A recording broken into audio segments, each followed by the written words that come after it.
경기라는 지명을 사용한 지가 지금 꼭 1000년이 돼가고 있습니다. 네. 이 1000년의 역사 동안 경기도는 그 대한민국의 이제 중심이자 심장의 역할을 해오면서 예. 대한민국 발전의 희망과 기회의 땅이었거든요. 근데 그런 경기도가 지금 위기와 기회를 맞이하고 있습니다. 우선 위기적인 측면에서 말씀드리면 수도권의 그 고령화가 급속히 진행되고 있고 경제 성장률이 급속히 떨어지고 있는 상황입니다. 예. 일자리가 줄어들고 있고 또 여러 가지 그 교통난이라든가 또 높은 주거 비용이라든가 이런 것들이 위기라고 할 수 있고요. 예. 또 기회는 우리 경기도가 아주 우수한 인적 인프라가 있습니다. 예. 또 글로벌 대기업의 생산본부 기지가 우리 경기도에 있고 또 중국이라는 거대 배후 시장이 또 경기도에 예. 있습니다. 또 요즘에 통일이 화두가 되고 있는데 그렇죠. 통일 시대를 열어가는 경기도의 역할이 매우 중요합니다. 그래서 이러한 기회가 또 우리 경기도에게 주어져 있고요. 그래서 저는 이제 위기를 해소하고 네. 이제 기회를 살려나가서 경기도가 새로운 대한민국의 희망과 꿈을 만들어내 가야겠다라는 그런 그 포부로 제가 이제 고 프로젝트라는 그런 정책 공약을 담은 고 프로젝트로 이기는 경기. 여기서 이기는 경기의 의미는 경기도의 상대는 네. 이미 이제 대한민국의 자치단체가 아닙니다. 예. 이제 북경권, 동경권으로 상징되는 글로벌 무한 경쟁 시대에 메가시티라는 경쟁에서 이기는 경기도를 만들어서 경기도의 새로운 희망을 도민 여러분과 함께 만들고자 출사표를 던졌습니다. 알겠습니다. 네, 지금 뭐 위기이자 기회이다 이런 말씀을 하셨는데 그렇다면 지금 8년 동안 김문수 그렇죠. 경기도지사가 지금 경기도를 계속 관할을 하지 않으셨습니까? 어떻게 평가를 하십니까? 어떤 점이 좀 보완되어야 되고 이 점은 좀 잘한 것 같다.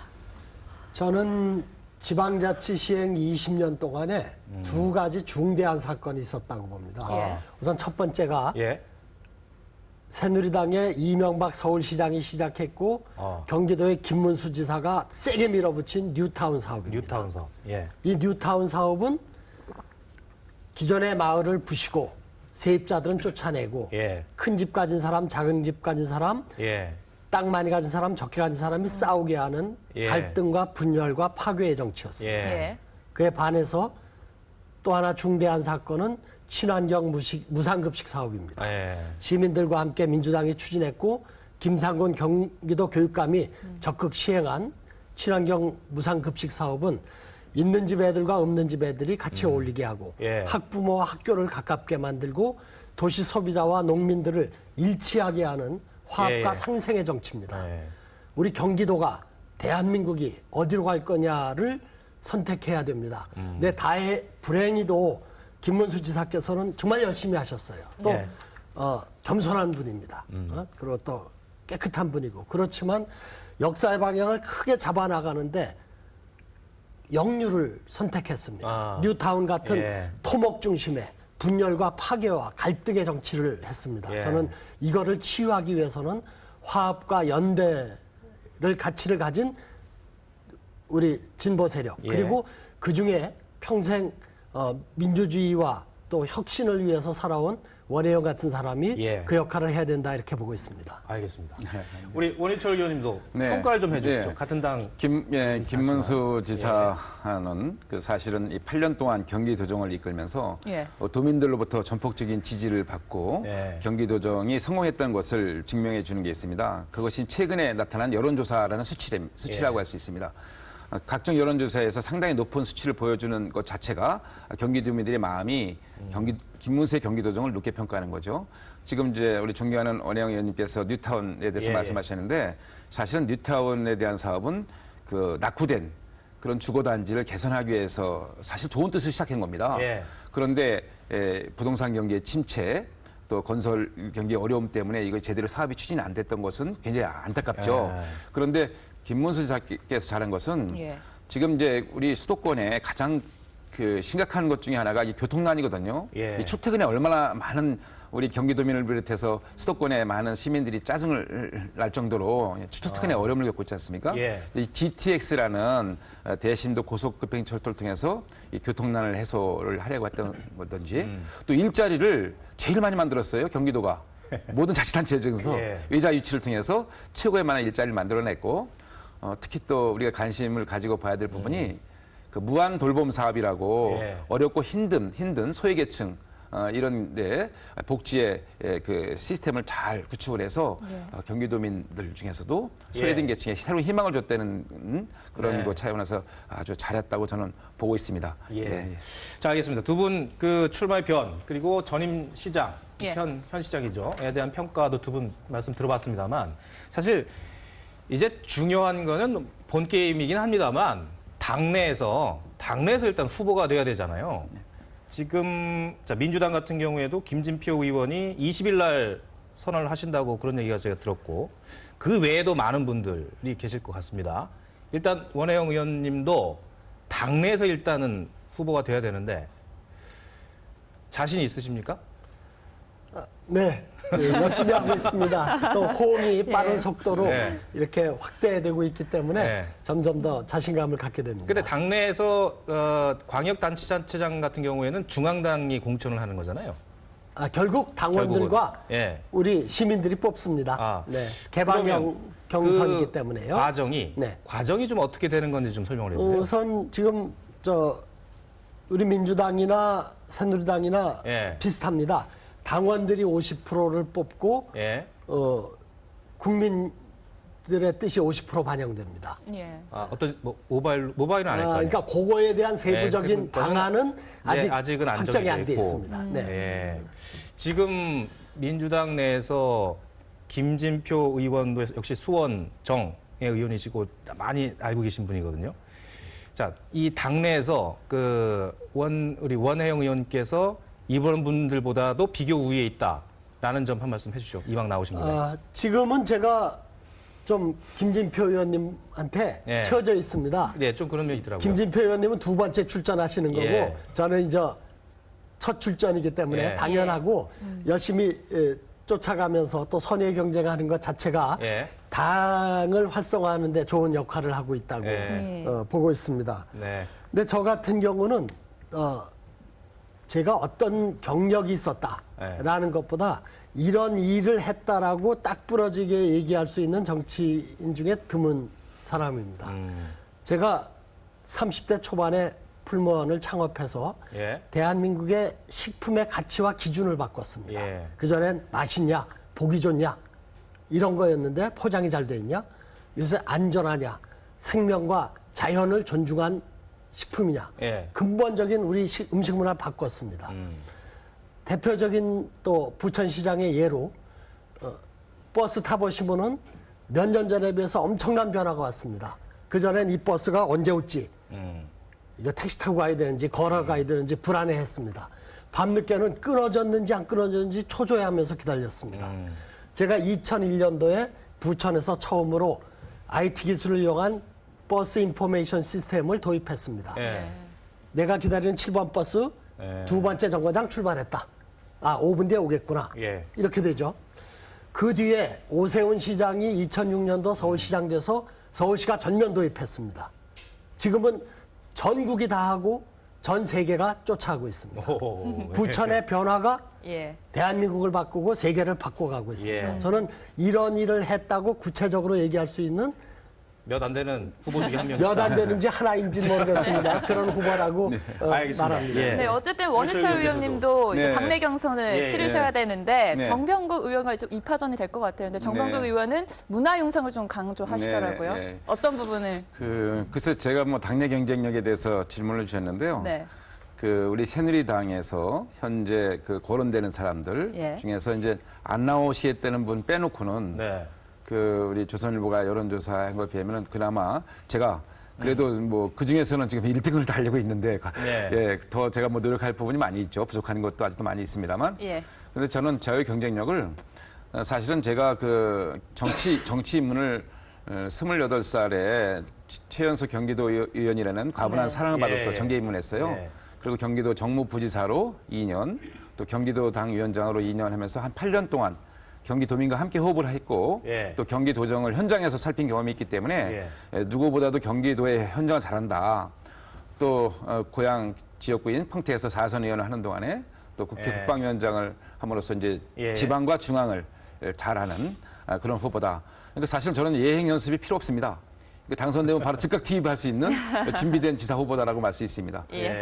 그래서 제 강점은 현장 경기도에서 경기도민과 함께 경기도의 비전과 미래 발전 전략을 고민했던 시간이 한 8년이나 있었고 네. 또 중앙의 정치 경험을 또 잘 활용해서 경기도가 새로운 희망을 만들어가는데 예. 제가 쌓아왔던 정치 자산을 다 쏟아볼 수 있는 준비가 되었다. 이런 말씀드리고요. 또 상대적으로 제가 우리 당의 후보 좀 젊습니다.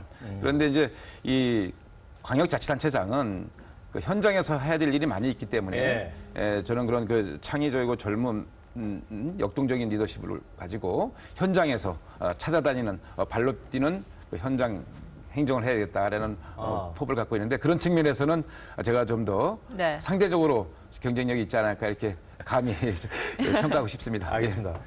원희철 의원님께 먼저 다시 네. 질문 드릴게요. 지금 김문수 현 지사가 안 나오실 생각을 하는 것 같아요. 네. 그런 상황에서 무주공산이라는 말도 나오고 있고 예. 그야말로 중진들께서 이 중요한 선거니까 달려들고 있는 그런 형국인데 네. 지금 그 안철수 신당의 네. 어떤 후보를 내는 부분 관심이거든요, 사실. 네. 내셨으면 좋겠죠.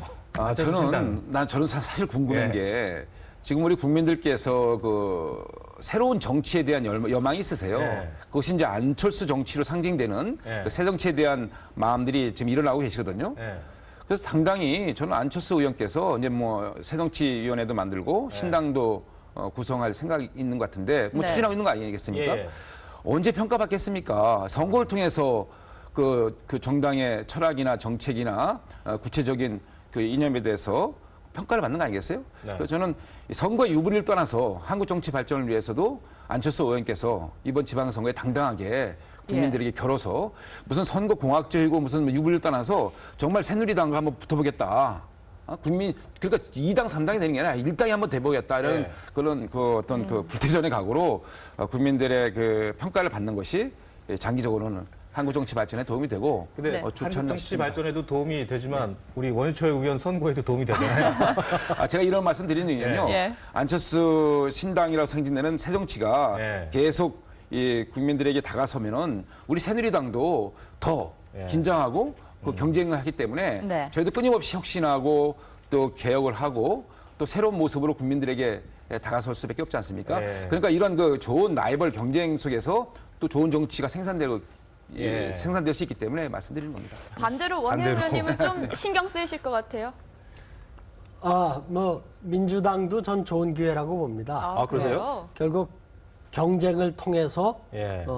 이 야권과 진보 개혁 세력에 대한 몸무게를 늘리는 거거든요. 민주당이 독점 구조 하에서 야권 편 오갈 데 없다. 예. 어? 우리밖에 더 있냐? 예. 이렇게 안주해서는 안 된다는 굉장히 이렇게 긴장과 활성화를 촉진시키는 작용을 한다고 생각합니다. 선의의 경쟁을 통해서 예. 어떤 개혁, 혁신, 진보의 방향을 더 좀 크게 뚜렷하게 만드는 기능을 저는 안철수 신당이 하고 있다고 봅니다. 원희 의원님 그러면 나중에 후보가 되신다면 안철수 쪽 후보하고는 절대로 연대를 안 하겠다 이런 말씀인가요? 지금 민주당이 혁신하고 자강하는 게 중요합니다. 예. 뭐 안철수 신당은 더더군다나 예. 새정치가 뭔지, 예. 새정치란 주체 역량이 어떤 건지 하나도 확인이 안 됐지 않습니까? 예. 이제부터 열심히 적극적으로 준비를 해나가고 예. 예. 그런 과정에서 지방선거가 뭡니까? 그 지방의 일꾼들을 뽑는 거 아닙니까? 예. 어떤 사람이 거기에 제일 잘할 수 있겠냐? 또 어떤 가치, 아까 제가 말씀드린 뉴타운의 가치냐, 친환경 무상급식의 예. 가치냐, 화합과 상생이냐, 분열과 파괴냐, 예. 이런 문제에 대해서 안철수 신당의 후보와 민주당의 후보가 일치한다. 또 정의당의 후보가 일치한다. 연대를 안 하면 이상한 거죠. 그리고 우리 지지자들은 양손에 떡 아닙니까? 그 중에 예. 누가 난가 보고 선택하면 되고 또 일정하게 야 니네들 중에 이 사람이 제일 나니까 또 이 정책이 좋으니까 이렇게 하자. 저는 소위 민의가 키를 잡아줄 거다 이렇게 보고 있습니다. 아니 물론 그렇긴 한데 정책적으로 일단 우리 원영 의원님께서 실현하는 바를 실현하시기 위해서는 당선이 돼야 되셔야 되잖아요. 이겨야 되잖아요. 네. 그건 다른 의원, 다른 후보들이 가지고 있는 생각은 아닐 거고. 근데 선거 막판이 갈수록 함께 하지 않으면 도저히 이길 수 없는 그런 상황이 벌어진다면 네. 예. 내지는 상황 변화에 따라서는 저는 연대도 그것들을 가능하다. 우리 시민들이 판단할 거라고 봅니다. 그리고 너무 구체적이지 저는 않은데 시민들이 어떻게 무조건 새누리당 후보를 꺾기 위해서 단일화해야 된다. 예. 이런 공학은 이제 국민들이 아니다. 기대하지 않습니다. 예. 다만 가치가 같아요. 화합과 연대의 방향으로 우리 사회가 가야 된다. 후보들이 같은 입장에 있는데 그럼 누가 잘할 거냐? 또 단일화돼야지 이길 수 있다. 그럼 자연스럽게 공론이 되고 시민들의 뜻이 모아질 거라고 생각합니다. 어떤 후보가 나오느냐에 따라서 달라질 수 있다라는 여지를 남기시는 그러니까 거죠. 그렇죠. 가치에 그러니까 따라서. 가치와 경쟁력 예. 두 가지를 가지고 연대나 이런 문제가 될 수 있거나 안 되거나 그럴 거라고 봅니다. 참 어렵습니다. 어렵습니다. 네, 저희가 예. 이제 한 가지 예. 여론조사 결과를 한번 살펴보면서 이야기 한번 나눠보도록 하겠습니다. 두 분의 여론조사 결과를 한번 살펴보도록 하겠습니다. 네. 원혜영 의원이 37.8%로 한 4%포인트 좀 저게 앞서고 신년에 있어요. 조선일보하고 미디어 예. 리서치가 하는 건데요. 보시니까- 형님이 조금 예. 앞서시네요. 근데 좀 불만인데 개인적으로. 어떤 부분이 사실은 불만이십니까? 제가 이기는 여론조사도 있거든요. 아, 그래. 그래서 저희가 조선일보에서 아, 우리가 위에서 할 합니다. 거라서. 예. 그래서 예. 이제 뭐 조선일보에서는 제가 뭐 오차 예. 법인에서 지금 조금 밀고 있는데 사실은 여러 여론조사 기관하고 다른 언론사에서는 제가 또 저 수치만큼 제가 형님한테 이기고 있습니다. 뭐 저 정도야 오차범위 오차범위 내니까 내기 때문에. 의미가 없는 거라고 봐야 되고요. 또 예. 제가 김진표 의원님은 한테는 많이 뒤졌지만 우리 원유철 의원님보다는 제가 지난 여름부터 움직였기 때문에 좀 빨리 움직인 그런 점도 좀 있습니다. 자, 그럼 그 두 분께요. 예. 원유철 의원님, 이 수도권이 지금 현재는 서울하고 인천이 민주당이 있잖아요. 가져갈 예. 거 있는 상황이고 잘못하면은 새누리당이 이 세 군데 수도권 세 군데에서 모두 패할지도 모르겠다 이런 관측도 나오거든요. 네. 이거 좀 심각하게 좀 생각해야 될 상황 아닐까요? 새누리당 쪽에서. 근데 뭐 그런 판단이 현재 기준에서 말씀하시는 것 같은데요. 네. 현재 기준이죠. 거꾸로 예. 새누리당이 세 군데서 다 이길 수도 있습니다. 저는 충분히 국민들께서 지금 박근혜 정부의 초반이기 예. 때문에 예. 정부의 성공이 대한민국의 성공이 아니겠습니까? 예. 그런 차원에서 지금 시작하는 이 새 정부에 대해서 국민들이 힘을 실어줄 것이고 또 시간이 갈수록 우리 후보들의 경쟁력이 더 발휘가 될 것이라고 생각하기 때문에 충분히 저는 뭐 거꾸로 세 군데서 다 희망적이다 이렇게 말씀드릴 수가 지금 있습니다. 좀 이르긴 하죠. 뭐가 좀 네. 이르긴 하고. 네. 원혜영 의원님. 반대로 민주당은 좀 수도권은 지켜야 되는 입장이잖아요. 두 군데가 이미 민주당 소속 광역단체장이니까. 그런 차원에서 봤을 때 앞으로 경기도지사를 포함해서 수도권에 뭐 지금 현 상황에서의 전망을 한번 해보신다면 어떻게? 수도권 전체로 보면 예. 지방 정치는 우리 민주당이 좀 지켜야 하는 입장이고 예, 그렇죠. 경기도는 우리 민주당이 도전해야 하는 도전해야 되는 입장이죠. 입장이죠. 네, 지금 원유철 의원께서 말씀하신 것처럼 정권 초기이기 때문에 아직 국민의 기대와 응원하는 분위기가 남아 있습니다. 네. 근데 저는 박근혜 대통령이 지금 하시는 게 이래도 계속 나를 믿고 지지할래 하는 정도로 빠르게 자기 약속을 파기하고 신뢰와 원칙을 훼손해가고 있는 게 안타깝습니다. 저는 그래서 두 가지가 상충할 거라고 보는데 결국 초기니까 잘 밀어주자 그런 것과 공약 파기. 그러니까 노인연금 반쪽 났지 않습니까? 4대 중증 환자 국가 책임진다. 그건 뭐 어디 간지 없어졌어요. 지금 돈 없어서 복지 못하겠다고 그러지 않습니까? 언젠 돈이 남아서 복지를 한다 그랬나요? 이런 부분을 전 국민들이 반드시 경고할 거라고 봅니다. 네. 그러니까 이렇게 정치 그만해라. 대통령 그만해라는 그런 최종 퇴장 카드로서가 아니라 옐로 카드. 예. 우리가 당신의 공약을 기억하고 있다. 그 약속을 지켜야 될 거 아니냐 하는 경고 차원의 심판이 이번 선거에 이루어질 거다 이렇게 보고 있습니다. 알겠습니다. 원혜영 의원님이 먼저 말씀하셨으니까 마무리로 원유철 의원께서 정리해 주시고 끝내겠습니다. 네. 예. 저는 그 지난 1년 동안 박근혜 정부가 출범하고 나서 일을 할 수 있는 여건이 안 됐습니다. 이 정치권에서 특히 야당에서 끊임없이 이제 그 발목 잡기 하고 또 국회에서 여러 가지 그 민생과 안보와 관련된 현안들을 좀 처리하는 데 있어서 굉장히 아쉬운 점이 솔직히 많았죠. 네. 아무튼 뭐 그 중앙정부 차원에서의 아쉬움은 뒤로 하고 저는 이제 앞으로 그 경기지사 후보로서 예. 그 박근혜 정부가 추구하는 이 창조 경제와 통일과 관련돼서 창조 경제를 꽃을 피우고 통일을 시대를 열어가는 데 있어서 경기도 역할이 매우 중요하다. 그런 차원에서 저는 이제 경기 창조밸리, 경기 평화밸리라는 그 경기 남쪽하고 네. 경기 북쪽에 큰 프로젝트를 갖고 추진하고 있는데요.